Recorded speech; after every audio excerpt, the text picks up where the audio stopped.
Quero convidar os irmãos a abrirem suas Bíblias no livro de Números, no capítulo 11.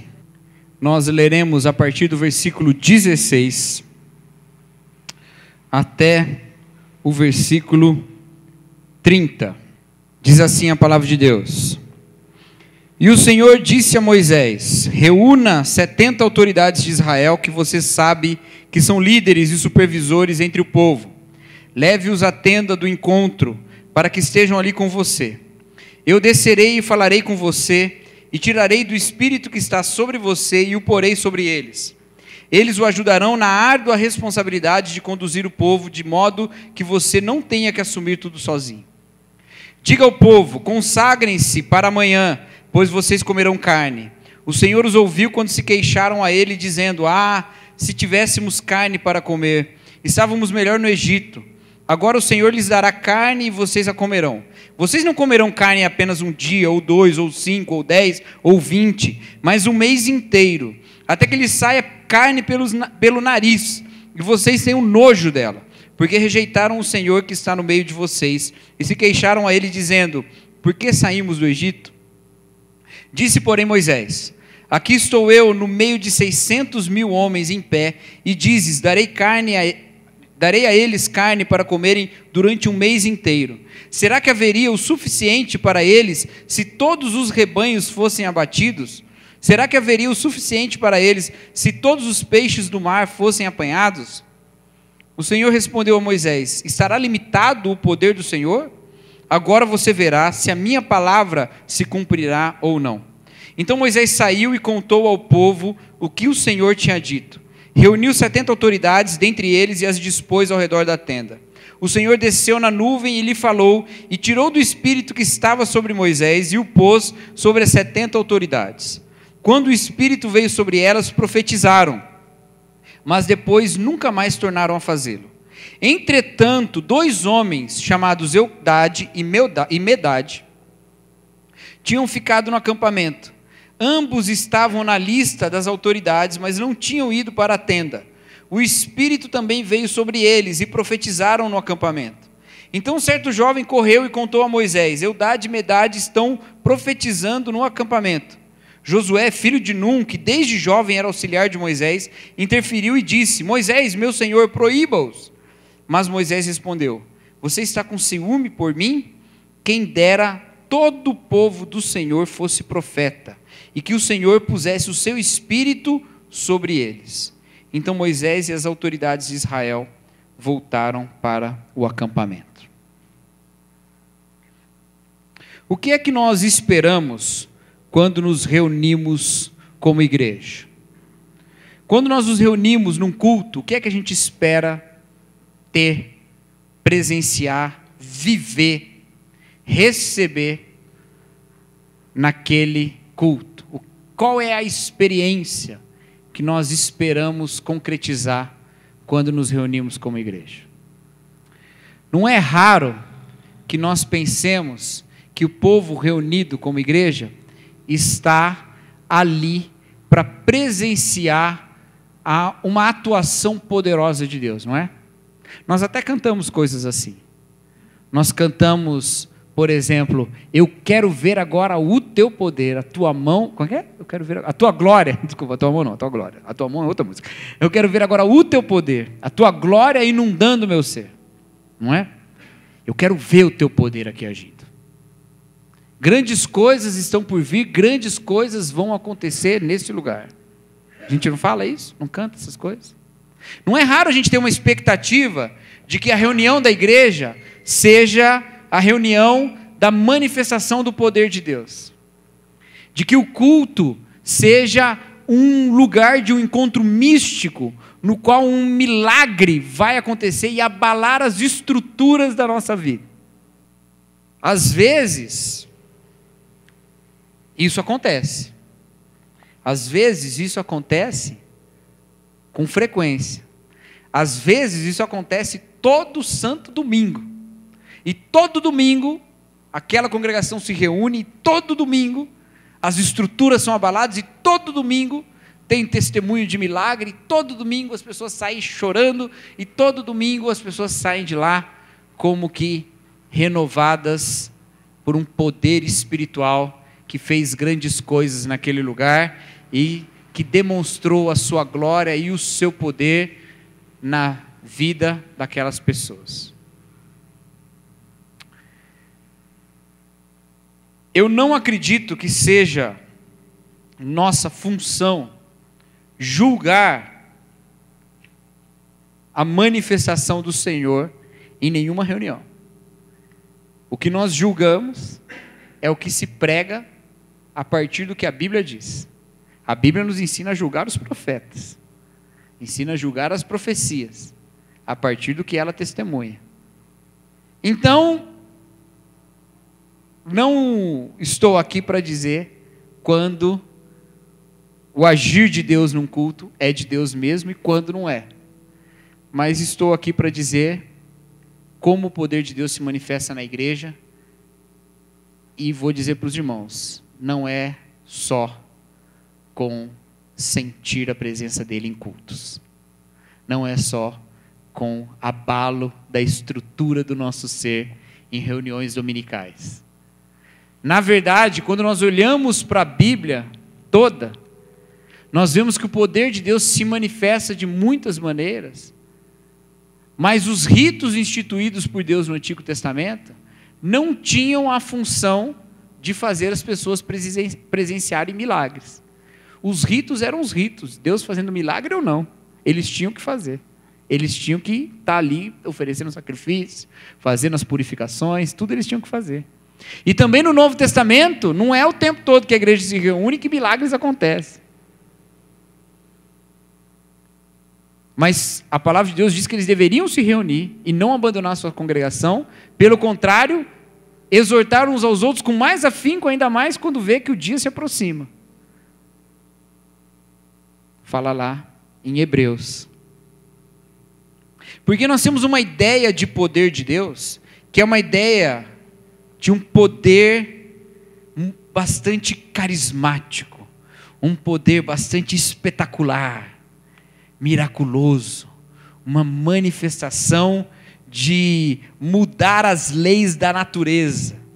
A gente quer ver Deus fazendo coisas assim incríveis, quer ver Deus multiplicando pães e peixes o tempo todo, quer ver Deus transformando água em vinho, quer ver Deus curando e ressuscitando as pessoas. A gente muitas vezes confunde a manifestação do poder de Deus com essas manifestações que nós podemos adquirir com os nossos sentidos.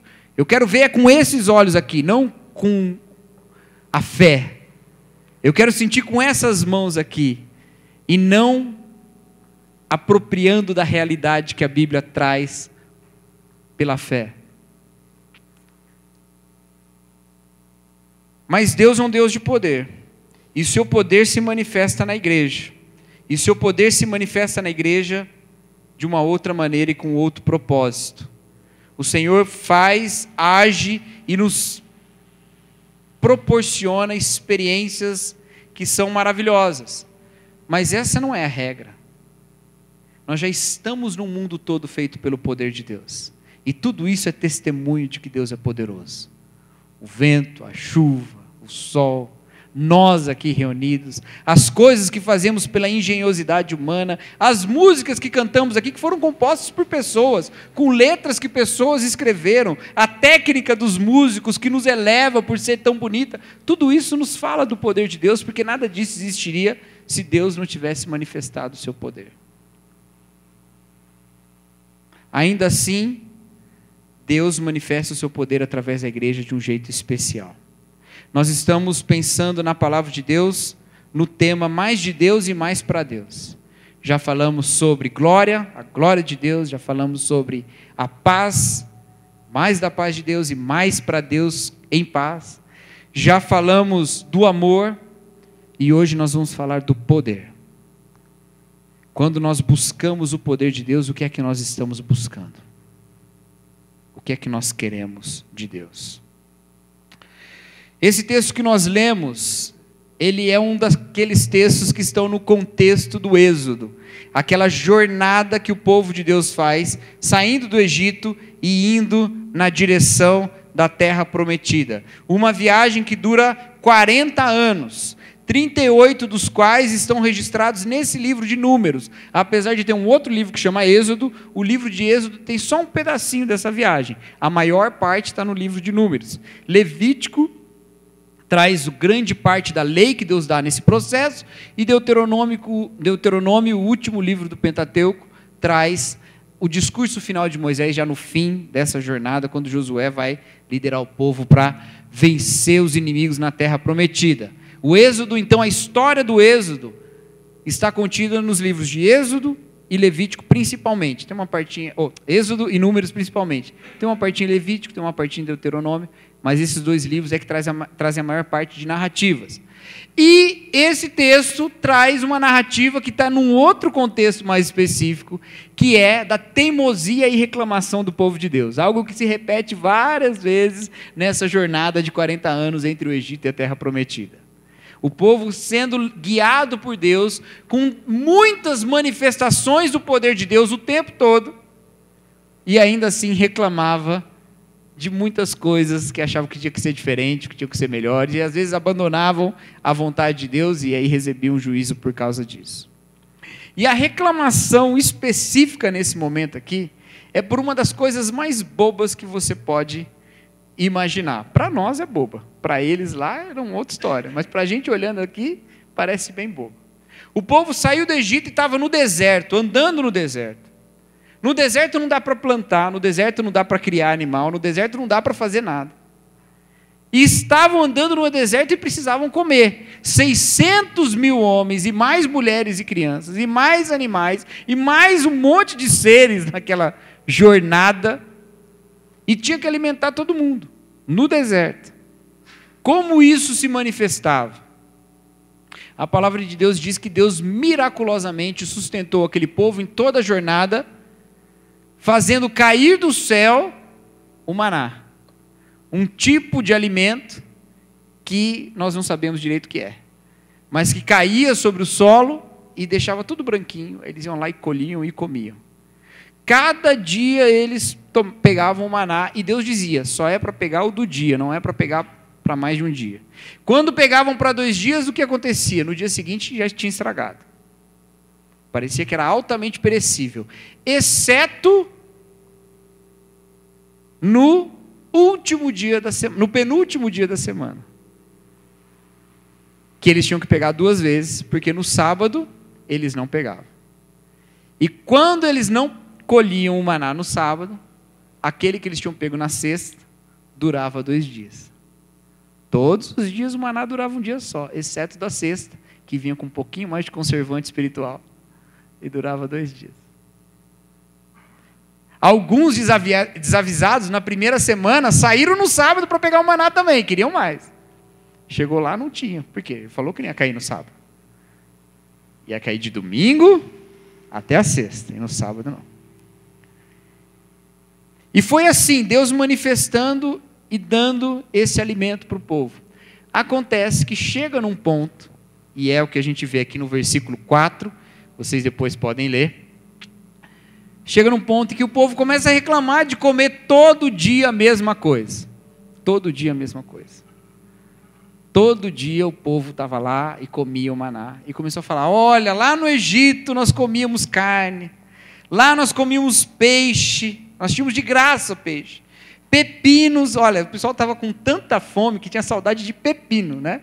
Não é uma coisa assim que a gente sente muita saudade. Dentre tudo que a gente pode sentir saudade, pepino não é lá a coisa mais apetitosa, né? Melancias, alho poró, cebolas e alhos. Mas agora a gente só tem esse maná aqui para comer. Estava caindo do céu, gente. Deus estava dando. E eles estavam reclamando e pedindo carne. Eles queriam carne. Essa era a reclamação que eles estavam fazendo. E parecia que estava melhor viver na escravidão no Egito do que sendo guiados por Deus para uma terra onde eles teriam sua própria autonomia e sua própria vida. Chegaram a desejar mais a carne no Egito com toda a escravidão do que a liberdade que Deus dava, apesar de ter menos variedade culinária, gastronômica.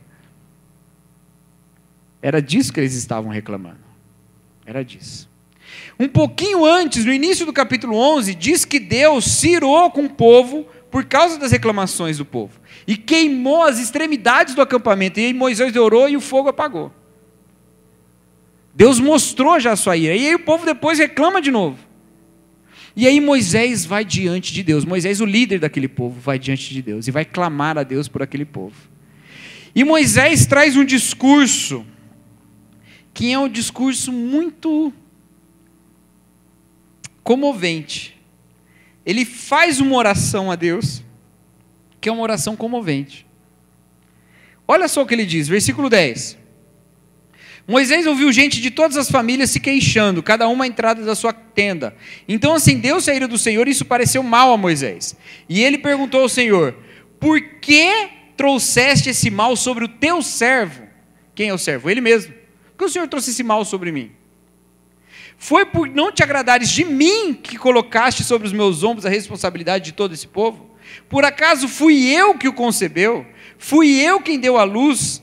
Por que me pedes para carregá-lo nos braços, como uma ama carrega um recém-nascido, para levá-lo à terra que prometeste sob juramento aos seus antepassados?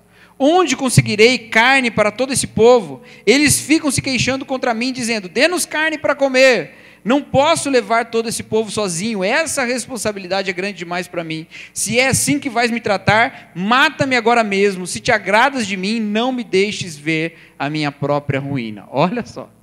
Ele não vai a Deus dizendo assim: Senhor, o pessoal está reclamando aí do cardápio. Está difícil. Dá para botar uma carne moída aí? Um molho bolonhesa nesse maná? Nem conhecia um tomate naquela época, né? Como é que eu vou fazer um molho bolonhesa, né? Dá para dar um jeito aí, botar uma carninha? Não. Ele também não vai diante de Deus e fala assim: Senhor, destrói esse povo reclamão, que povo mal educado, que povo mal agradecido. Ele vai diante de Deus e ele vai confessando diante de Deus quão pesada era a posição de líder dele. Ele vai diante de Deus e fala: Senhor, o Senhor me odeia, fala a verdade, para me colocar nessa posição de ser líder desse povo ingrato. O Senhor está com raiva de mim para me fazer isso? Fui eu, por acaso, que dei luz para esse povo todo? Fui eu que resolvi fazer isso aqui tudo? É comovente pensar em Moisés nessa situação, porque de um lado ele tinha 600 mil homens indispostos contra a situação em que estavam vivendo. De outro ele tinha só Deus, que destruiu o império inteiro do Egito sozinho, e ele no meio. E ele fala: Senhor, é por raiva de mim que o Senhor está fazendo isso? É contra mim o fato de eu estar nessa posição? Estão entendendo essa história? Estão entendendo o que está acontecendo aqui? E aí o Senhor se manifesta. E como é que o Senhor se manifesta a Moisés? Ele fala: olha, então eu vou te ajudar. Chama 70 líderes, reúna-os na tenda do encontro, e ali eu vou me manifestar a eles. E o que eu vou fazer? Eu vou tirar do espírito que está em você, e vou colocar nestes líderes, do mesmo espírito, e eles terão o espírito que eu dei para você, para também te ajudarem na árdua tarefa de liderar esse povo. Você vai ter essa divisão de trabalho. Você vai ter gente capacitada espiritualmente por mim mesmo para levar esse trabalho adiante. Isso é uma coisa impressionante, Deus se manifestar desse jeito para Moisés. Porque primeiro, Deus é todo poderoso. Por que Deus não pega e resolve tudo ali com Moisés mesmo? Ah, você está sentindo fraco? Peraí, pronto. Opa, estou forte de novo. Está desanimado? Peraí. Está animado de novo. Está cansado? Nossa, parece que eu dormi 20 dias seguidos, não estou cansado nada. Estou disposto, estou firme. É interessante, quando eles chegam na Terra Prometida, Caleb, o outro único daquela geração que entrou na Terra Prometida junto com Josué, já idoso, chega Josué e fala: me dá um pedaço de terra ali que eu estou tão forte quanto jovem. Quer dizer, Deus pode fazer isso. Podia ter feito isso com Moisés. Eu vou te segurar aqui, Moisés, vou te deixar firme, forte, você vai liderar esse povo. Podia dizer assim: olha, eu vou amolecer o coração deles. E eles vão todos ficarem piedosos, bonzinhos, vão tudo assim, olha, vão comer o maná e vão achar que estão comendo um bolo de chocolate, bolo de cenoura com cobertura de chocolate.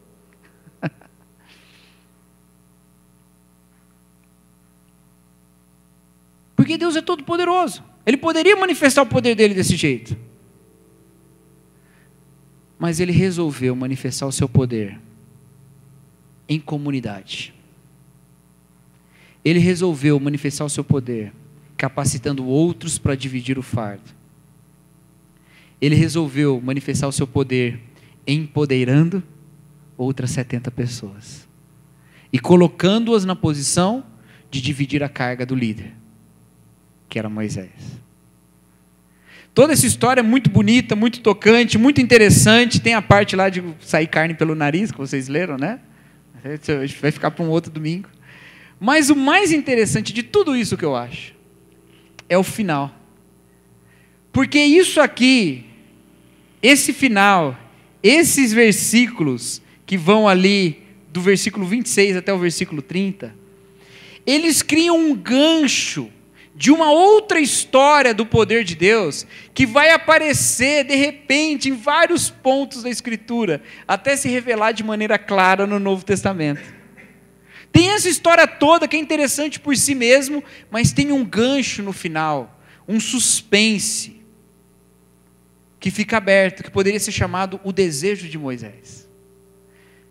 Deus dá o seu espírito para 70 líderes, esses 70 líderes junto com Moisés vão liderar o povo, mas 2 não estão na tenda do encontro, 2 continuam no acampamento. E quando o Espírito desce sobre aqueles 70, desce sobre aqueles 2, e os 2 profetizam. E não profetizam naquele lugar onde Deus se manifestou, profetizam no meio do acampamento, com todo mundo em volta. E as pessoas, ué, o que está acontecendo aqui? E aí alguém vem correndo e avisa Josué, olha, estão profetizando lá. Aí Josué fala, ô Moisés, proíbe lá, estão profetizando. E Moisés diz, versículo 29, você está com ciúme por mim? Quem dera todo o povo do Senhor fosse profeta, e que o Senhor pusesse o seu espírito sobre eles.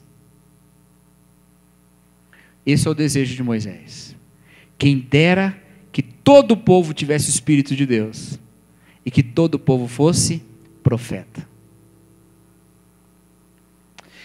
Esse nosso negócio de confundir o poder de Deus manifestado na igreja e tem que ter tudo bastante sensitivo, eu tenho que perceber com os meus sentidos, isso cria uma distorção de que Deus manifesta o seu poder só num lugar, que é lá na igreja. A igreja é o espaço sacrossanto da manifestação de Deus.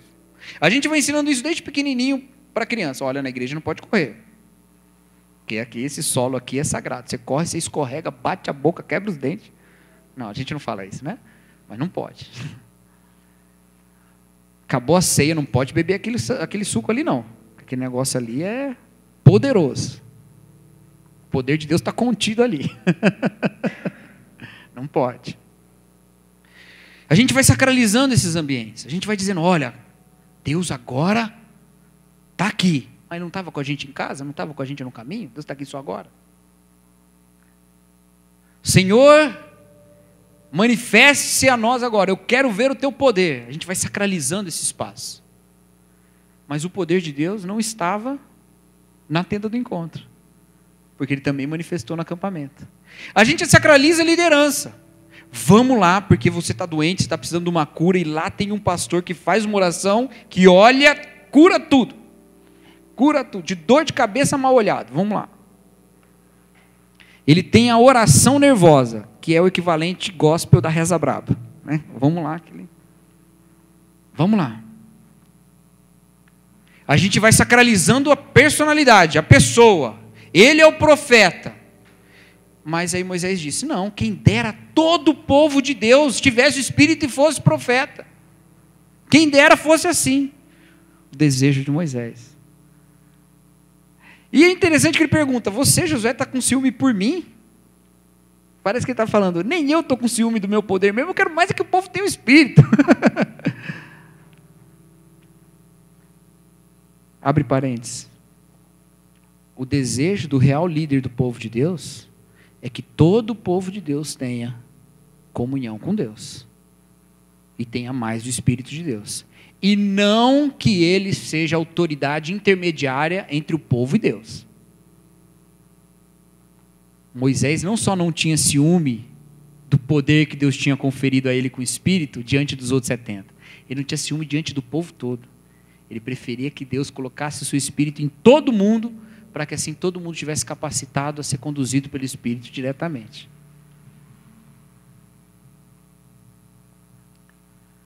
Nós não podemos sacralizar espaços, nós não podemos sacralizar pessoas, nem ritos,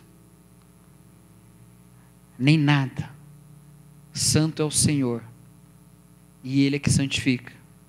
E esse desejo de Moisés, ele surge como um desejo, não como uma promessa. Não está sendo dito aqui por Deus que isso vai acontecer um dia. Não está sendo dito aqui por Deus que um dia todo mundo vai receber o Espírito. Não está sendo dito. Moisés está dizendo, eu queria que todo mundo tivesse o Espírito. Mas muitos anos mais tarde, o profeta Joel recebe uma palavra de Deus. E recebendo essa palavra de Deus, ele dá a profecia de Deus. Vai lá no livro do profeta Joel, o livro de Joel, no capítulo 2. Joel, capítulo 2. Joel é o segundo profeta menor, logo depois de Oséias.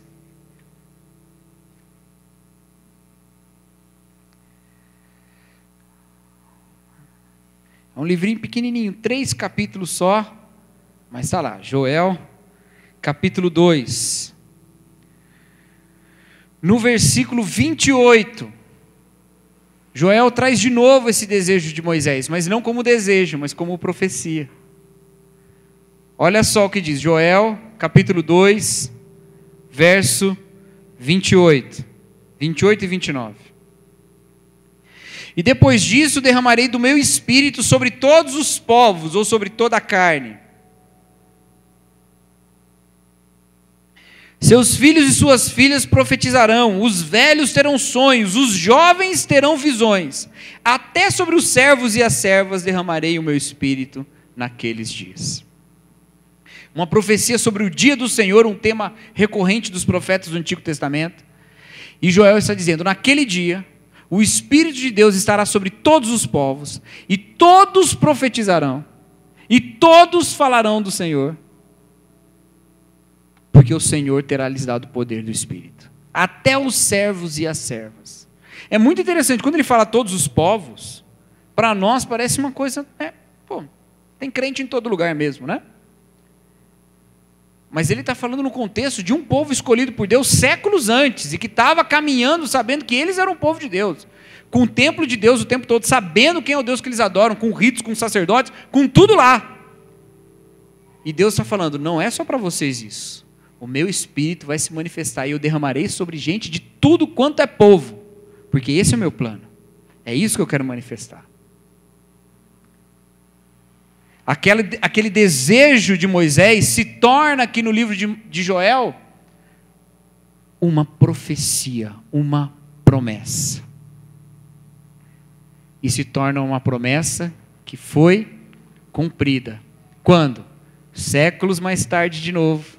Quando o povo está reunido em Jerusalém no Pentecostes, o Senhor derrama do seu Espírito.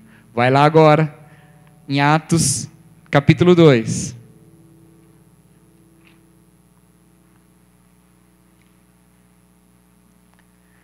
Já no Novo Testamento, Jesus já tinha andado na terra com seus discípulos, pregado o Evangelho, ensinado sobre a mensagem do reino, já tinha morrido, ressuscitado, subido aos céus, e aqueles discípulos reunidos em Jerusalém, aproveitando a festa do Pentecostes, quando vem todo mundo para Jerusalém, gente de todos os povos, o Senhor derrama o seu Espírito, cumprindo o que está dizendo lá no livro de Joel. Olha só, Atos capítulo 2. Chegando o dia de Pentecostes, estavam todos reunidos num só lugar. De repente veio do céu um som como de um vento muito forte. Encheu toda a casa na qual estavam assentados. E viram o que parecia línguas de fogo, que se separaram e pousaram sobre cada um deles. Todos ficaram cheios do Espírito Santo e começaram a falar noutras línguas conforme o Espírito os capacitava. Continua. Havia em Jerusalém judeus devotos a Deus, vindos de todas as nações do mundo. Ouvindo-se o som, ajuntou-se uma multidão que ficou perplexa, pois cada um os ouvia falar em sua própria língua. O Senhor derramou seu Espírito sobre gente de todos os povos. Aqui se cumpria a promessa de Deus a Joel, o desejo de Moisés. Todo o povo tem o Espírito de Deus. Não sou eu que disse isso, que aqui é cumprimento de Joel. Quem disse foi Pedro. Anda um pouquinho mais para frente. Versículo 14. Então Pedro levantou-se com os 11 e em alta voz dirigiu-se à multidão. Homens da Judéia e todos os que vivem em Jerusalém, deixe-me explicar-lhes isto.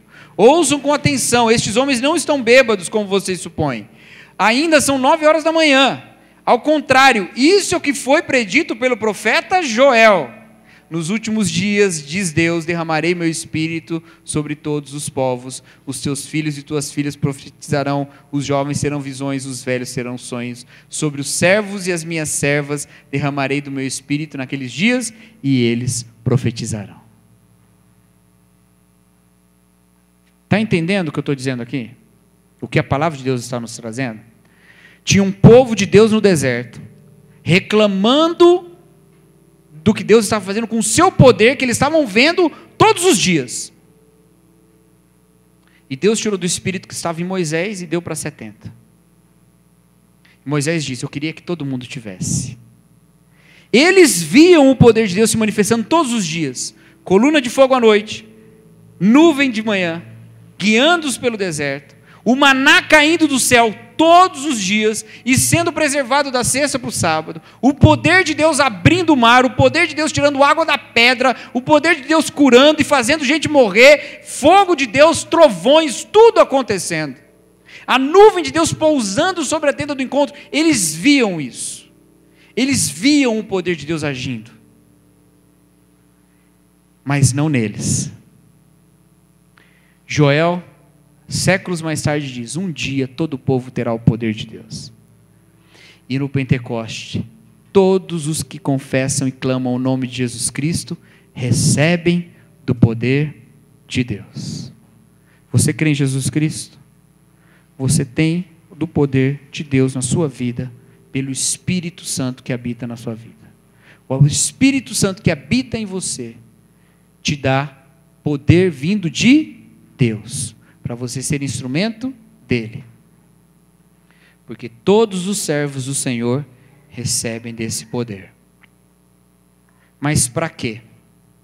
Quando nós nos reunimos e queremos a manifestação visível do poder de Deus, nós queremos como aqueles do deserto. Nós queremos que Deus sacie as nossas fomes, sejam elas físicas. Raramente a gente vem na igreja esperando que Deus sacie a nossa fome física. Às vezes sim.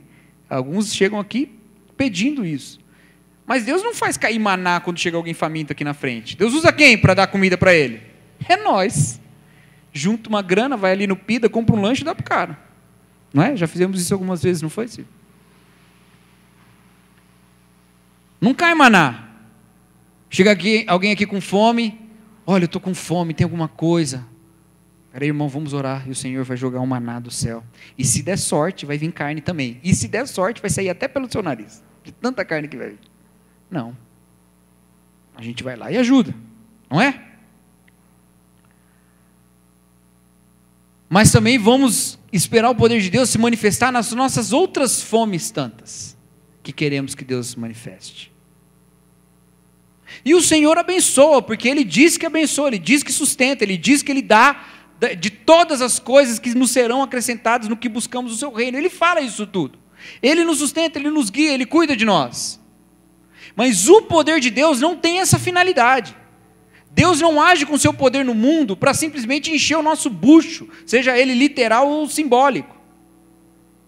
Deus age com poder no mundo para manifestar o seu plano e a sua glória, e através da sua igreja. Porque a promessa de Jesus Cristo sobre esse dia, que Joel profetizou, que Moisés desejou e que Pedro viu com seus olhos, era de que eles receberiam o Poder. Volta um pouquinho. Capítulo 1, versículo 8 de Atos. Olha aí. Falei que essa é uma história que vai aparecendo, não é? Na Bíblia toda. Capítulo 1, versículo 8. Mas receberão o poder quando descer o Espírito Santo sobre vocês. E serão minhas testemunhas em Jerusalém, em toda a Judéia e Samaria e até os confins da terra. Por que é que nós recebemos o poder de Deus? Para sermos testemunhas. Recebemos o poder de Deus para sermos testemunhas. Não recebemos o poder de Deus para aguentar mais uma semana. Aqueles homens viam o poder de Deus todos os dias. E isso não os impediu de reclamar do que Deus estava fazendo. Nós não recebemos o poder de Deus para então termos um dom, uma história para contar de como Deus nos abençoou num ponto específico. É bom ter gratidão, é bom dar testemunha, mas ainda que Deus não nos abençoe com nada, ainda assim Ele já nos deu a graça de Jesus Cristo, e isso basta. Algo que Paulo teve que aprender quando Deus não tirou o espinho da carne dele. Ele continuou com aquele espinho na carne até a morte, mas ele viu como a graça de Deus revelada em Jesus Cristo bastava.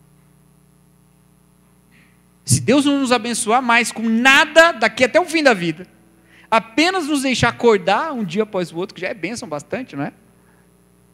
Ainda assim somos gratos, porque fomos salvos em Jesus Cristo, não precisamos de mais nada. Mesmo assim, Ele nos abençoa, porque é aquele que nem o próprio Filho poupou, como também não nos dará juntamente com Ele todas as coisas. Mas esse não é o objetivo. O poder de Deus que age em nós, age através de nós, para que sejamos testemunhas. Testemunhas. Você quer mais do poder de Deus? Seja testemunha. Não para ter mais do poder de Deus, mas para estar no mesmo movimento do poder de Deus. Deus está num agir de resgatar pecadores. E o que você está fazendo nesse movimento? O Senhor já te resgatou e agora o seu amor e a sua graça passam por você como uma onda e ela tem que continuar. Você está resistindo a isso, voltando e querendo chegar na fonte sozinho, quando você devia estar indo na outra direção como testemunha, para abençoar mais gente. Mais de Deus, mais para Deus. Queremos ver o poder de Deus manifestado grandemente entre nós, o maior milagre do Senhor. E aquele que faz os céus festejarem é o arrependimento dos pecadores. Esse é o maior milagre. Quem dera todo o povo tivesse do Espírito. Agora todo o povo tem do Espírito. Eu queria ver Moisés vendo tudo isso. Moisés aparece aqui com a gente. De novo. Apareceu lá no Monte da Transfiguração, aí aparece aqui de novo. Aí vem perguntar, e aí, como é que estão as coisas? Fiquei sabendo que agora todo mundo recebeu do Espírito, lá em Jerusalém, no Pentecostes. Fala aí, agora está todo mundo, o mundo inteiro sabendo. Mais ou menos, mais ou menos. É o que você tem que entender, a gente tem outras coisas também na nossa vida. A gente não tem assim só ficar pregando a palavra de Deus, né? A gente tem que também assim, né? Ganhar o nosso pão de cada dia. Mas ganhar o pão de cada dia? Ganhar o pão de cada dia não é para você testemunhar também, para você viver e pregar o Evangelho? Não é para fazer o nome de Deus exaltado em todo lugar? Mas assim, a gente tem outras coisas também para resolver. Certos objetivos, certos sonhos que eu ainda não cheguei lá. Do que você está falando? Eu vim do céu aqui para ver como é que está a igreja. E tem coisa te esperando muito mais do que você pode conquistar. Está entendendo? Nós às vezes estamos tratando o Espírito de Deus que vive em nós para sermos testemunhas como um mero anexo da nossa existência. A minha vida era boa, mas estava faltando alguma coisa. Agora o Espírito veio e encaixou tudo, está excelente. Não é isso que o Senhor está fazendo na nossa vida. O Senhor está nos refazendo pelo Teu Espírito para cumprirmos o Seu propósito. Essa é a nossa missão, ser testemunhas de Jesus Cristo, onde estamos, onde vamos e até os confins da terra. Sermos testemunhas de Jesus. Quando eu era criança, eu via os missionários dando testemunho. Eles vinham nas igrejas e eles contavam. E sempre viam missionários na nossa igreja e eles contavam as histórias que eles tinham. E eram muitas histórias. Muitas. Algumas terríveis. Algumas que faziam a gente tremer. E outras maravilhosas. Algumas que a gente ficava, como pode? O Senhor está fazendo essas coisas. E conforme o tempo vai passando e a gente vai se acostumando um pouco com as histórias, a gente vai ficando um pouco cético. Vai ficando um pouco acomodado.